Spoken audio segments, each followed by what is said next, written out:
আমরা শর্ট সার্কিটে আগুন লাগায় শোনার পরেই শহীদবাজারের নেতৃবৃন্দ প্লাস শহীদবাজারের ব্যবসায়ীরা, হাজি মার্কেটের ব্যবসায়ীরা সবাই মিলে সার্বত্রিকভাবে সহযোগিতা করে আগুন এবং ফায়ার সার্ভিসের সহায়তায়, কাঁচাবাজারের ব্যবসায়ীদের সহায়তায় আমরা আগুন নিভাইতে সক্ষম হয়েছি। 4 থেকে 5 জন ব্যবসায়ী ক্ষতিগ্রস্ত হয়েছে।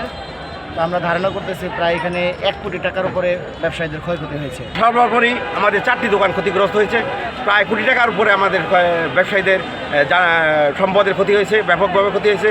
তার মধ্যে রয়েছে একটি বেকারির দোকান, 2টি পানের দোকান এবং একটি মুদির দোকান রয়েছে। আমরা প্রশাসনের দৃষ্টি আকর্ষণ করছি আমাদের এই পরিস্থিতি মোকাবেলা করার জন্য এবং সার্বিকভাবে সহযোগিতা করার জন্য তাকে বিনীত অনুরোধ করছি।